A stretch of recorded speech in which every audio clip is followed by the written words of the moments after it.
Hi everybody, welcome to Game Gorgon. My name is Krug. I'm Indigo. Today we're here to talk to you about Vault 76, our new home. Well, or the home we're about to get kicked out of, one or the other. Yeah. Fallout 76 is the newest game by Bethesda. We've only seen a sneak preview and no one has any idea how to take this. Yeah, I mean, there are a lot of ideas on how to take it. It's just, who knows if any of them are right. Before we get into what the game is itself, let's go into what Vault 76 is and get a basis of what's going on. Yeah, so the vaults in the Fallout universe are nuclear shelters for survivors of an apocalypse. Would you call them maybe Fallout I shelters? would call them Fallout shelters. Each of these vaults tends to have a specific quirk about it, which the company that created the vaults, also known as Vault-Tec, puts into the vaults in order to conduct experiments on the occupants. This vault, Vault 76 specifically, is a control vault. So it's just a habitable environment for 500 people, and that's it.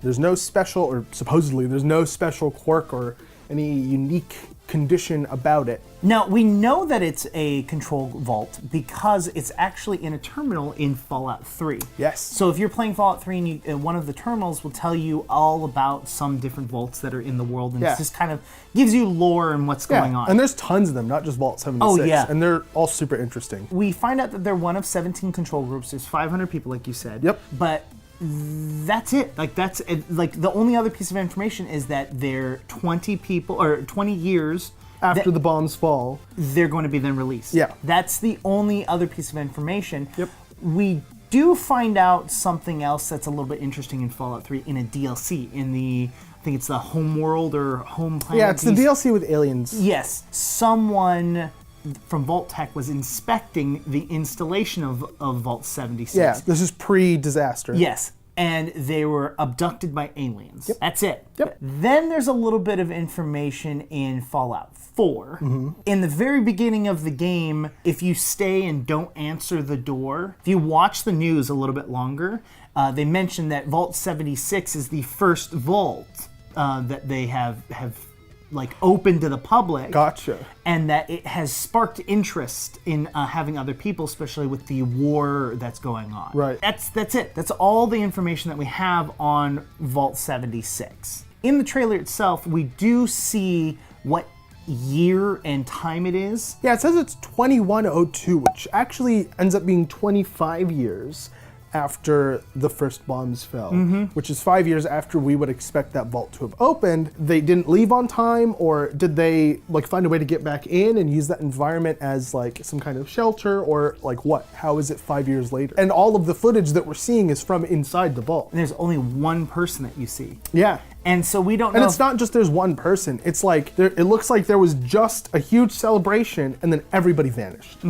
So either they left of their own volition, or they all, teleported somewhere, got abducted by aliens, who knows? Yeah, we don't know what's going on. I have a feeling that the party probably was somewhat recent. Yeah. The only reason I say that is if it was 5 years different, I don't think that it would look that way. 5 years. Yeah. A very recent event that happened. Sure. And, they're celebrating, what was it, Reclamation Day. It could be something as simple as the time on his Pip-Boy is wrong, and the very first thing that happens in the game is that he puts on his Pip-Boy and goes, oh, click, click, click, click, click. Now, there's some speculation of what Fallout 76 is. One of the journalists from Kotaku actually tweeted out, hey, anyone that's expecting a traditional first-person RPG is going to be disappointed. He then deleted that tweet and then went to Reddit and kind of explained, I believe his words were, I forgot how passionate the internet was, which is pretty funny. He kind of regretted his choice of words, specifically I think with the word disappointment. Yes. I think he was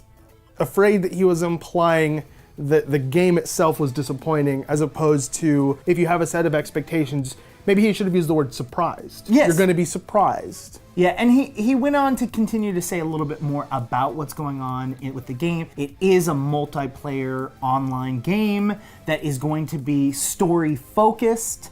There will be some base building involved in it. Yep. But that's kind of all he went into, like mechanics of the game. He did say that everyone that had been playing it or testing it do really enjoy it. Yeah. I mean, I want to see it. I'm looking forward to it. I'm okay with seeing a multiplayer. The rumor kind of is going around is it's a survival game. Yeah. So, which would make so much sense. yeah, especially if this is the first vault to open, right? They're entering into the world. Server size, boom, limited to 500 people. 500 people. Because guess what? And then NPCs. Yep, because 500 people were the people that were inside the vault. I will say there's probably tons of sex happening in that vault, and so there's probably more than 500 people by the time they leave. I would love to see Bethesda's take on multiplayer Fallout. Yeah, we also know that they're going to be making more announcements and talking more Yes. about it at E3. E3. I think they're going June 10th, I think is the date. This is where the tinfoil hat comes on, though. Okay. The date on his Pip-Boy. The first thing that we kind of like see, like it's a close-up of the tubes, and it spans out, and you see the date and an alarm set for a specific time, right? Now, if you take the numbers and add them together, it equals 18. So, suspicion is that we're actually going to see this game this year, that we're going to see the game October 27th. I'll take it. I'm down. I'm super down. I'll super take it. Especially if it's going to be story-based, even if it's online. I don't care. Multiplayer? Just because a developer is passionate about a specific way of creating games does not mean that they're not allowed to create games in other ways. Like, that would be the most ridiculous thing ever. If Blizzard comes out and says, we're very passionate about updating Overwatch, and then they release an update to Hearthstone, why would you get mad about that? Yeah, they have 2 games. Those are 2 groups of people. There's nothing to say that they can't do more than one. Hey, they can do whatever they want. I think the issue is that they were trying to poke fun and kind of harass another development company who had caught and got rid of a single player game to move towards multiplayer games. And then they went, oh, they're less or they're below us. But hey guys, don't worry about that. We've also created a multiplayer. So I think it's more of that. I still don't see it. I do. I think kicking someone down, kicking some mud on someone because they're doing something, and then you turning around and doing the same It's thing. two different. It's not the same thing. It is the same They didn't thing. cut a studio. They didn't cut a studio because they were working on a single player game. Yeah, but they just said, hey, this group of people is going to work on a multiplayer game. Nobody, as far as we know, nobody lost their jobs over Fallout 4 not Fallout 4. This new Fallout 76 becoming a multiplayer title. Unless somebody comes at me and says, hey, this studio lost their jobs because they were working on Fallout 76 before it was a multiplayer game. It's a little condescending. Not condescending, it's a little hypocritical. I'll give you condescending, but I don't see hypocritical at all. Like, I think those are two Sure. different things. I think going, Yeah, regardless- Bethesda, that was tasteless, and you probably shouldn't have made fun of another company Sure. for making decisions that they view as correct. Yeah.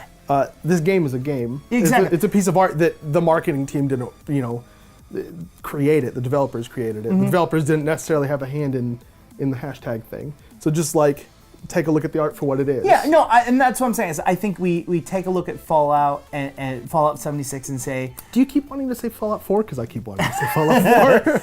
how's this? Why don't you go down to the comments and let us know? Does it make sense to you why people would be upset about the hashtag and then them turning around and making a multiplayer game?